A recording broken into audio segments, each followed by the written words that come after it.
Yeah, it's the Archivest, y'all. Exclusively interviewing Cryptic Wisdom. What up, what up? Yes, in Canada. And who is Arizona's soul guide, Cryptic Wisdom? What up? My name is Cryptic Wisdom, as you already know. I'm from Tucson, Arizona. Born and raised. I've been making hip-hop for 10 years. It'll be 11 years in March. Right now I'm in December, so I'm looking forward to that. I'm coming up on 11 years. I didn't really get too active into the scene until I was 21 years old because all of the shows out there were all 21 plus, you know what I'm saying? And you know, I've been making music since I was like 14 years old, so I couldn't even get into the 18 plus shows when they had them, you know what I mean? But you know, ever since then, you know, I've been trying to go out and show as much love to people as possible and, you know, just do my best to put Arizona on the map. There's a lot of really good artists from Arizona that I love and respect, like Futuristic is another guy that did his thing for Arizona. And I'm trying to do what he did for Phoenix to Tucson. And the beginning, rapping since 14, speak on growing up with your grandparents to writing lyrics off albums, flowing them, 3 Days Grace, your favorite album, The Eminem Show. Yeah, my favorite album. How did you know that? You've done your research. Yeah, my favorite hip-hop album was The Eminem Show, actually. I thought it was his most mature album that he ever did. You know, I really felt a lot of what he was saying, you know. And my favorite rock band, yeah, 3 Days Grace. Adam Gontier, when he was singing for them, was my main inspiration. When he would sing those rock hooks, I would try to incorporate that into a lot of what I was doing with music. And you know, 1X, you know, that was produced by Howard Benson. I thought it was like the coolest sound I'd ever heard, you know, and I really, really wanted to, you know, have that kind of sound. So I worked on it and, you know, turned it into something of my own, you know. And the starter kit, SoundClick, more than 10 years to be here. The next few years, you said you couldn't see the next few years ahead since 2014, but now look. Yeah, I really didn't anticipate doing any of the things I've been doing this year. 2016 was really good for me. Like, don't get me wrong, I have a long way to go, and I know that. But I mean, this is my second tour this year, and I'm only in Canada right now, so that's cool. 2016 was good to me. You know, my team and I worked hard and we stayed consistent, and we just want to keep on building. You know. And Waste Your Life Away EP, The Reminder, and the 4 EP legacy, Wisdom Teeth, speak on these few projects. Let's see. Wisdom Teeth, Part 1 and 2, and Part 3 and 4. Originally, when these came out, they were collector's items, okay? And I put out 4 EPs. In total, there were 32 songs because there are 32 teeth in the human mouth, to my understanding, including the wisdom teeth.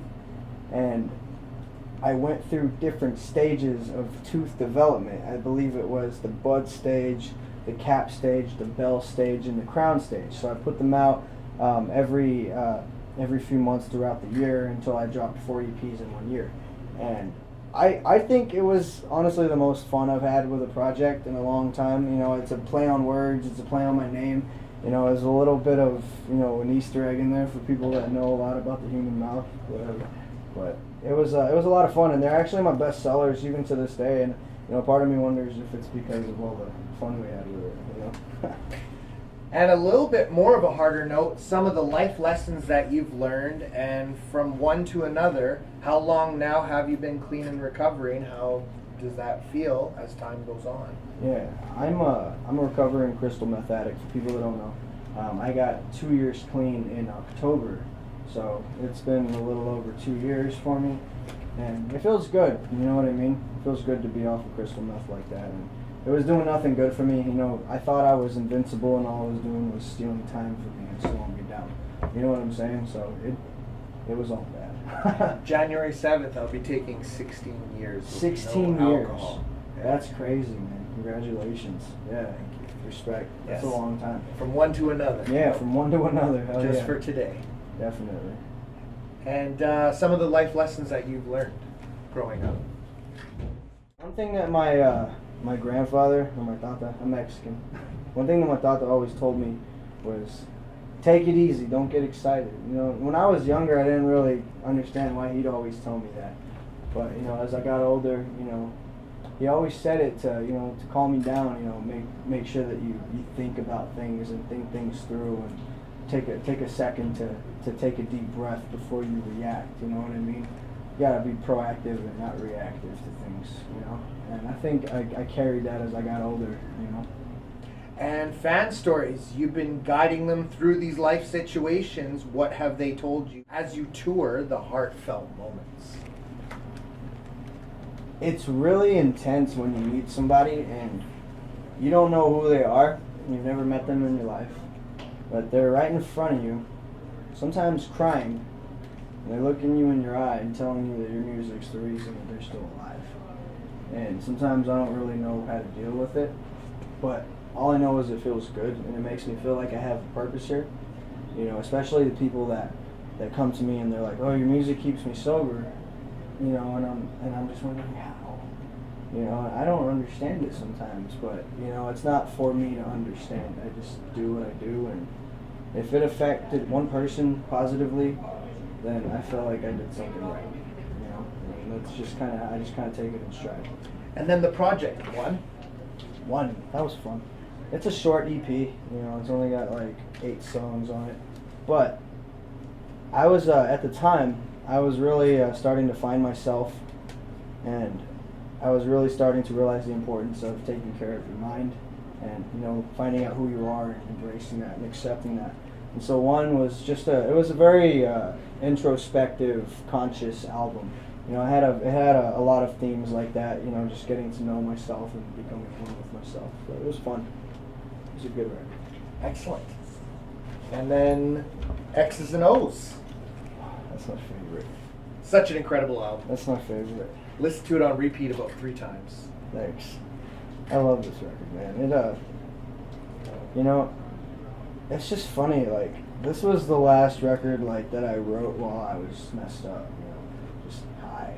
I was really high when I wrote this record, and Back when you had the fro. yeah, I had the mohawk, actually. I had frohawk. Frohawk. Frohawk. For sure. Yeah. But, yeah, and then there was a period in time where I had actually gotten clean for several months while I was writing this record, because I wanted to appreciate it from a sober frame of mind as well. I was doing real well, and the record was finished. And then I relapsed, I screwed up, and that's when I wrote Liar, which is actually probably one of my favorite songs on this whole album. You know, so I felt like it was, you know, it was meant to be. You know, takes some people a million tries before they get it right, but they get it right. And then the Fan Favorites compilation. Tell us about some of the songs. How did that go? This is and cool. What's the most sold that you've done on your albums? And have you gone overseas yet? Well, Fan Favorites was fun because I literally put a bunch of songs out to the fans, and I said, all right, I want you to pick your favorite songs. And there was dozens and dozens. Like, I tried to put everything, give them a choice from anything I had. And I had them pick their favorites, and I took the ones that were most voted, and then I just jumbled them up, and then I made a contest out of what the track list should be with those songs. And so all the fans came together, and they voted on a list, and everybody that contributed, I actually put their name, spiraled it across the CD face. So it was really cool to see who was really, like, contributing for my cause, you know, in that time period. So if the track list sucks, blame the fans, because they picked it. I have been overseas once before. I actually went to Norway. I went for a Summer Splash Festival in Oslo, and it was really cool. I was actually really surprised at how many people out there could speak English. You know, I thought I was going to go and I was going to just be lost and not know my way around, but it was cool. You know, I actually noticed that they're very health conscious out there, and it was cool to see that, and their technology is actually far superior to ours. That's my nationality. I'm Norwegian. You're Norwegian? Yeah, so Oh, good that's dog cool. to you. Nice. I actually learned a word. It was skull. I think it was like cheers. Yeah, it was cool. That's right, skull. Skull. Yes. Yes. And cool. PS4, you're a serious gamer, even Oh, yeah. on tour. Speak on your gaming. Some of your favorite, some moments. That's my happy place, man.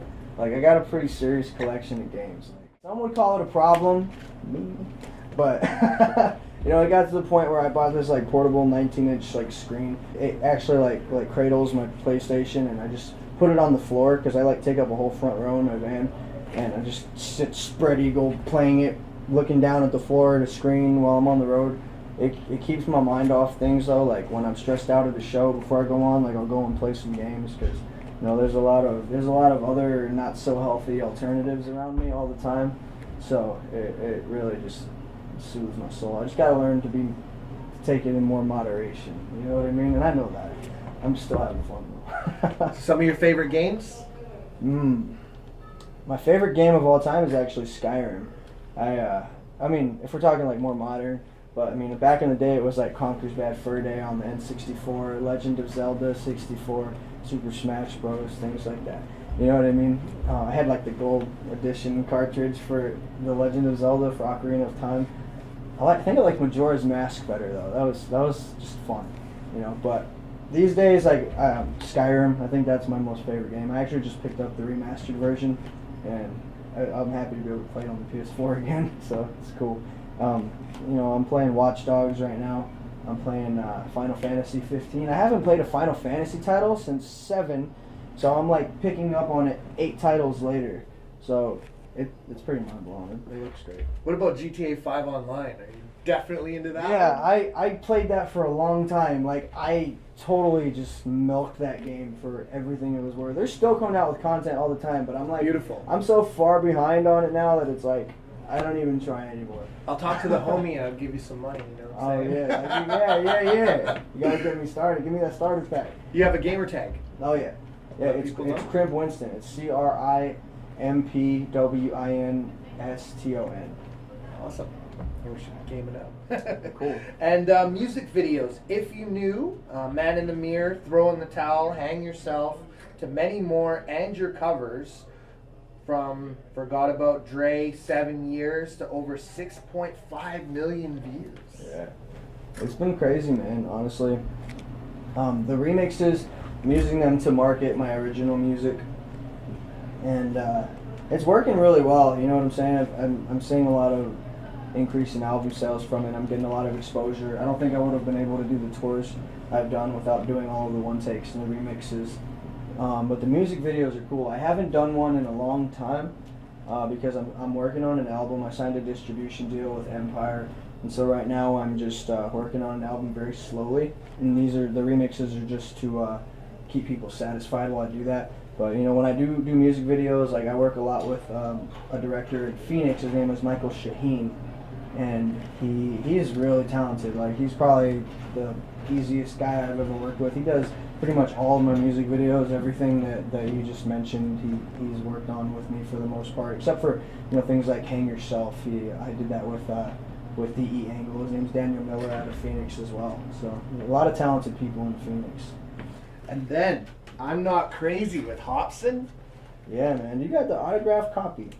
Of course. That's cool. I can't read his writing. And then Whitney Payton with On the Brink. Yeah, man, I've met a couple of cool people in this life, you know what I mean? That intro, I was doing an interview with her, so shouts out to really? Whitney Payton. Oh, nice. Yeah, Whitney Payton's a really good friend of mine. Like, in an industry where it's so hard to find somebody that's like real and authentic and just unapologetically themselves, Whitney Payton has got to be like the best friend I have in this industry. So And then Automatic with Immaculate. Yeah. Chaotic. I'm and gonna see then him tomorrow. Blackout with Mercules. Yeah, I've worked with a couple heavy hitting Canadian artists, you know.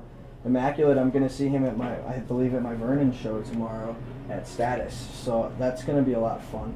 It'll be the first time meeting him in person. Mercules, I worked with him on Tides of War 3 on the Blackout song. Mark's the first fucking voice you hear on my album. There's something wrong with that. No, I'm just kidding. Mark killed it. He obliterated it, man. I actually had the honor of performing it with him when I was in Calgary last, so it was a lot of fun. Mark's the homie. He's doing real good right now. I'm proud of him. Yeah, shouts to Merc. And how did the record do for you, Tides of War? The record did well. You know what I mean? It was like every time I release a new album, I think it sells better than the last one. But for some reason, there's just this anomaly right here that just over time just sells more. You know what I mean? So. How many have you sold so far? You know, I would have to look at my sheets to tell you. You know, my manager and I keep tabs on it. But Excellent. And then 3.5 million on your channel, 5.5 million for the music projects featured on HipHop DX, Two Dope Boys, DJ Booth, performing at Gathering of the Juggalos on the Pendulum stage. I am going to do a big tour in Canada in the spring. Excellent. I'm coming back. You know what I mean? I got Chris Nielsen with Audiomatic. He's booking me now, so he's going to Apex Live. Yeah, he's going to get me a lot of good shows in Canada, so I'm excited about that. And Roman Candles on tour with Whitney Payton. Some of your best tour moments. Yeah, man. I remember I was on tour with Knuckleheads and Whitney Payton, and they we were driving on the freeway. We had two vehicles there, and Knuckleheads they had these Roman candles, and they stuck it out the window, and they started firing these flaming balls at us on the freeway, and it was really cool. Lucky they didn't hit the gas tank. You know what I mean? But it was cool. Any other your best tour moments so far? Just the other night, I was finishing my set, in Seattle. It was my first time in Seattle. And then this woman that wasn't there for any of the set, she just breezes in on the last song and starts trying to put dollar bills down my butt crack and throwing money in my shirt. And when she started reaching for my ass, though, I had to tear away from her yo, chill. I don't even know you like that, but it was funny. And openings, Andre Nicotina, Twista, Fort Minor, Tech 9, Hobson, your best tour and largest crowd you've ever rocked. Man, largest crowd I've ever rocked. It was a sold-out Tech 9 show back home in Tucson, actually. It was at the Rialto Theater. I believe it holds about 1,500 people, if I'm not mistaken. Don't quote me on that, but I believe that's what it holds. I played his Independence Day Festival in Montana. That was a pretty big crowd as well. Other than that, I just did my first sold-out show that I sold out myself. It was in Portland, Oregon on this tour. So this is actually the biggest tour I've ever done. It's 55 cities. I'm on the third leg right now, finishing the last 19. I only get 3 days off. My last day off is on the 14th. I can't wait. But it's a big tour. And your best hip-hop memory that you've been part of or contributed to? Man, just honestly being able to, when I was starting out, get with the producers on SoundClick and things like that, and being able to give them hooks on their beats and contributing to the underground music scene as much as I did, and being able to go to shows and hearing the local openers using beats with me on the hook. It's surreal, you know what I mean? How over time, thousands and thousands and thousands of people are using beats with my vocals on them, and they probably don't even know who I am. They're like, oh, it's a cool hook. I want to use this beat. So I feel like I did my part back in the day to contribute to giving people hooks and giving them a song to start with. And you have anything to say to your fans worldwide? To my fans, come to the shows. I want to meet you. Come and hang out with me. I want to tour 2-3 times a year. And when you go out, even if it's not to my concert, have fun. Let loose. Be yourself. You know what I mean? Nobody's gonna do it for you. Just have fun, and keep listening to the music. Yeah, your live performance was epic. Thanks. Yeah. Light show, the whole shebang. Thank you. I've been working really hard on it, so I appreciate that. And anything to add to our legendary interview? Man, you really do your research. I'll give you that. I think you got it covered, man. I think it was really cool. I appreciate the time and for bringing me back here to do this. You know what I mean? Thanks for the opportunity here, whole management, the whole team. Thank you. And you got any shouts?